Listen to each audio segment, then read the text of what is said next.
how did you first meet Rick Baker?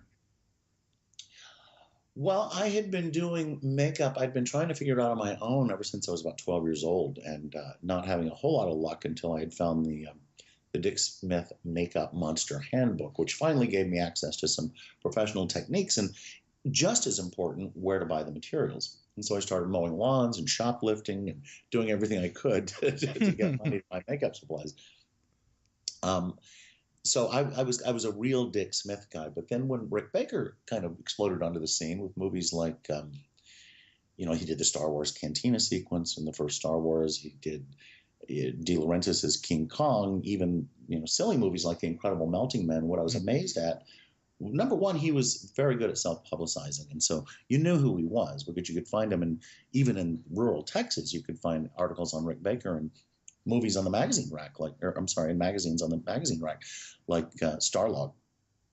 And so here was this young kid out in California with long hair in the 70s doing what I wanted to do. And so he was no longer just wearing a tie and working in a secret lab on the Universal backlot. It was suddenly someone I could relate to. And so I was really a huge fan of Rick's in the late 70s. And it turned out that he ended up speaking at a convention in Houston, Texas, and I begged and pleaded with my mom to drive me down there.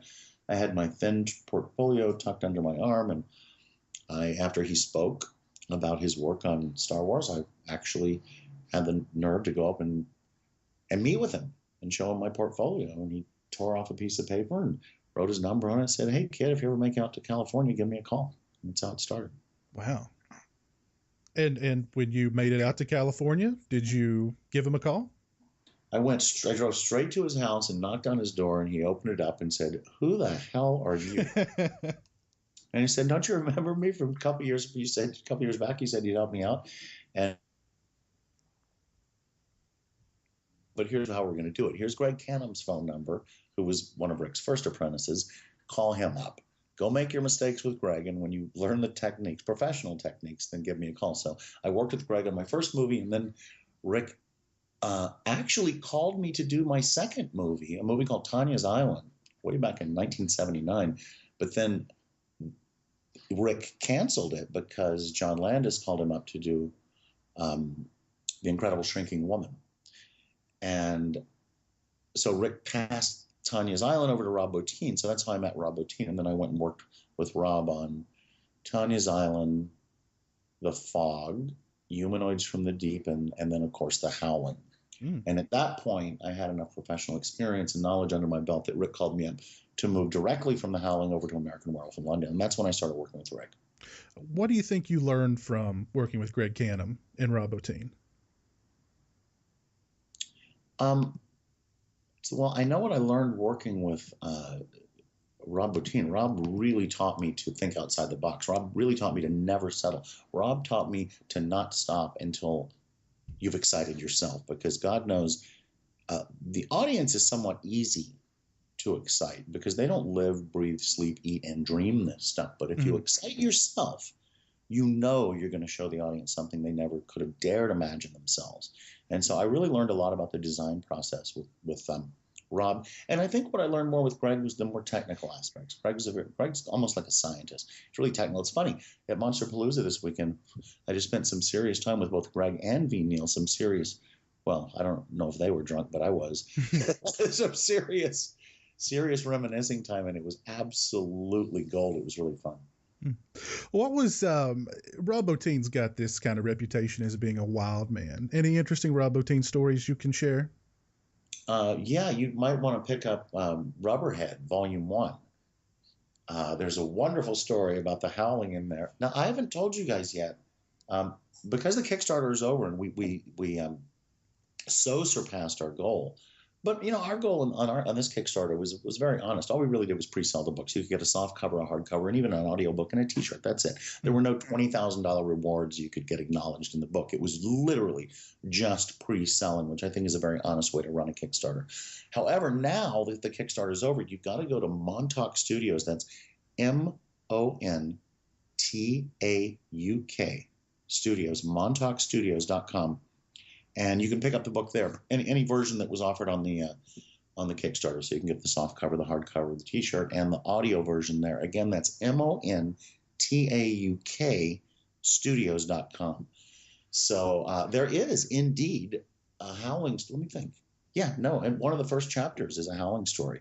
And it's really a lot of fun. Do you really want me to ruin it? I'm not going to ruin my book for your listeners. Don't spoil it. It'll be out in December. All right, let's not spoil it. Let's not spoil it. If you want to hear that Rob Bottin story, go to montaukstudios.com and pick up Rubberhead. That's right. MONTAUK. It's hard to spell, so I have to spell it. We got to open a Rubberhead website, because every time I try to spell that out, people are like, what? And I'm like, you're right. But it's not. It's, I partnered on this book with Sandy Calora, who's a writer. He's a director. He's a special effects artist and a designer. He's really talented. He did a series of books recently called The Art of Creature and Character Design. He did 3 volumes 1, 2, and 3. And when I saw them, I knew Sandy was the guy to team up with. So we're selling them through Sandy's website right now. That's why it's not a Rubberhead website quite yet. Okay, cool. And you can pick up Sandy's books there too. They're really well done. All of the best designers in the business kind of open up their minds, their hearts and souls to let people know exactly how they go about the design process for creatures and characters in film. Yeah, that sounds awesome. Definitely. Well, you eventually got the call up by Rick Baker to work on American Werewolf in London. What was the master-apprentice relationship like between you and Rick Baker? Well, Rick was my hero. He was my god. He was like an alien ambassador from another planet. I mean, I had been in awe and enamored with him for years. So when I finally got to stand at a work table side by side with Rick Baker, it was absolutely magical. It was the most enchanting period of my life. And I would go to work early and learn and absorb and do everything I could. I mean, it was truly magical. I mean, finally standing, shoulder to shoulder with my hero. And I'll never forget the day he brought us all in and to explain, after we were all hired, there were only about 7 of us on American Werewolf. And he said, look, here's what we're going to do. We're going to show shots of hair actually growing. We're going to have heads deform and change from human to wolf. We're going to have legs extend. We're going to have claws grow, all this stuff. And I'm like, wow, that sounds amazing, Rick. Who are you going to hire to do all that? And he kind of looked at me. He goes, you're going to do it. You guys are going to do it. Why do you think I hired you? And I'm thinking, I didn't even learn to tie my shoes until I was in 6th grade. I'm like, really? If my shower door gets stuck, I fall on the floor and cry like a baby. How am I going to make a change-o head? But what happened was Rick almost became kind of a pseudo father figure to me, because as it turned out, because he trusted us. He goes, look, I don't know how to do this stuff either. I've never done it either. We will learn together. We'll take it one step at a time. And he trusted us to do the work that his name ultimately would go on. And so that gave me confidence in myself. And if I've ever learned anything about any art form, whether it's sculpture or painting or writing, the single most important thing is to have confidence in yourself, because if you believe you can do it, you can do it. And Rick gave me that confidence, and I'll always be indebted to him for that. That's awesome. At what point did you decide it was time for you to set off on your own? And did Rick give you his blessing? Was it an amicable split, is what I'm trying to say? Well, here's how it worked. I mean, here's the way an apprentice master relationship typically goes. In the beginning, the apprentice doesn't know anything, and the master knows everything. So it's very easy to take direction because you're bowing down. And you say, yes, master, of course I will do it this way. But after a period of years and after you've learned the basics from your master, the apprentice almost always, and you could look at this and all the way back into the Renaissance with the greatest artists ever, the apprentice ultimately will say, well, or think that, you know what, it's no longer, after a time, it's no longer a matter of you're right and I'm wrong, or you know and I don't know. It kind of becomes a matter of opinion at some point. It becomes a matter of, I'd prefer to do this way and you prefer to do it that way.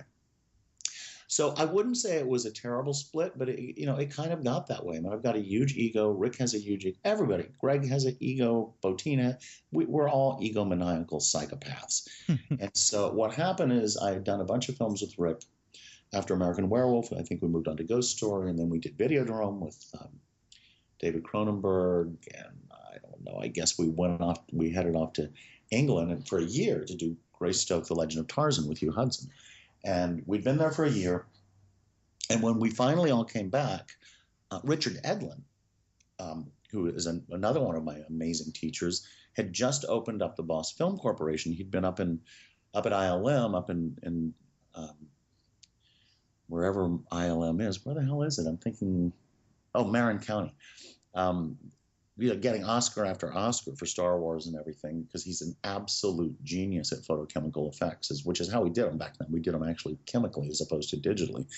And so he decided to open up a corporation that would not only handle optical effects, is what we called them then, but also pyrotechnics, also stunts, also models, also shooting stages, so we could shoot and really control the effects there against blue screens, and of course, the ghosts for Ghostbusters. He decided to open up this company, and he called up Rick Baker. That was his first show in Marina Del Rey, is where he opened up Boss Film, as a compound of about 3 or 4 different buildings. And he called up Rick, and Rick said, well, I'm not really interested because I have my own thing going on, and I just won an Oscar. So, no, I'm not going to be working for you, but I've got just the guy for you, Steve Johnson. You should call him up and talk to him. And I was young, and I was hungry, and I was thrilled to go over there and run that studio and open it with Randy Cook. I partnered with Randy Cook, who's now got 3 Oscars himself. He won 3 consecutive Oscars for the Lord of the Rings trilogies with Peter Jackson. But, it was really nice of Rick to get me kickstarted in my career, but I also somehow wonder if it was a very subtle, gentlemanly way of kicking me out the door. Like a mama bird kicks the birds out of the nest and says, fly or fall. Yeah, yeah. Well, you mentioned an obscure little movie that very few people saw back in the day called Ghostbusters. Right. What was that experience like? I mean, that seemed like a really fun set to be on, considering that you were surrounded by comedians. It really was. And, strangely, I like to think I'm kind of a funny guy myself. And I think people will be really surprised when they pick up a copy of Rubberhead at montaukstudios.com. That's MONTAUK.com. And how funny the book is. So, of course, I've been very lucky to work with a lot of comedians. We talked about that earlier. And yes, Ghostbusters. Because, normally, look at what Tom Savini does. I mean, look at what Bottin did. Bottin did Explorers. I think that might have been the only comedy he's worked on. But I've worked on a lot of comedies. And as a direct result of the genre that you're working in, the atmosphere on those sets is more lighthearted and it's more fun. So Ghostbusters, I'd have to say, is the funnest film I've ever worked on. Very cool. I know you worked on Slimer too, and that's when people think of Ghostbusters, or when I think of Ghostbusters, one of the first images that comes to mind, of course, is Slimer, and I know that was something that you worked on, put a lot of work into, as a matter of fact. Well, no, I designed and sculpted it and created it, everything about it. Yeah, I mean, there was a team, of course, working on it, but yeah, Slimer is my retarded child. Well, you mentioned Richard Edelman. What did you learn from Edelman? What did you learn from him while working with him? I'll tell you, that's an easy one, actually. What I learned from Richard is not to micromanage your team, because if you do that, you're going to take the creative spark away from them. And he had his own building. He had the photochemical building that was blocks away from. Randy and I shared the Ghost Shop with Mark Stetson, who ran the model shop. And Richard did not micromanage us at all. And his motto always was this: hire people better than you. Mm-hmm. And I have taken that through my entire career, and I've always allowed people enough rope to hang themselves. And I've always looked at it this way. If I have to fire someone, it's not their fault. It's my fault for hiring them in the first place. That is the key. You hire the right people for the right job. You let them go. You give them art direction. You make them better than they could be on their own, but by letting them do it on their own. And it's a really fine line to walk. But I carried that through decades of my own business, and it really worked out great, because it also makes people happier. Because if they can, at the end of the day, walk into a darkened theater and point up to the screen to their friends and say, hey, I made that. I designed it. I sculpted it. I molded it. I applied it. They're going to do a better job in the first place, because they're going to be able to take ownership of it and be proud of it later, as opposed to breaking it down, compartmentalizing it, and micromanaging. Right. And that's what Richard taught me. Well, one thing that I've heard from a lot of special effects people is the importance of problem solving, and how really a lot of the job is problem solving. Do you agree that that's a big part of makeup effects and just of visual effects in general is problem solving? It's all of it, because guess what? If a director comes to you and he says, I want a vampire in this movie and I want him to deteriorate, and you do it and you do a good job and everybody loves it. And then 2 movies down the line, another director comes to you and says, hey, I got a vampire in this film. I want him to deteriorate. You owe it to your audience and yourself and the director to do it a different way. So there's no school that can teach you that. There are no books that can teach you how to come up with these ideas. And it's something that Dick Smith has always, rest his soul, has always been like the spearhead of, which is, to share the information, because, Dick's viewpoint and mine, which I learned from Dick, is that, the old school way of keeping everything close to your vest and hiding techniques so that the younger generation couldn't come in and usurp you doesn't really work. It doesn't help the industry, and it doesn't help you. Again, it goes back to the competition. Because while you may be able to steal a certain technique, you certainly cannot steal the fountain from which those techniques spring. Exactly. You know what I mean? So Yeah.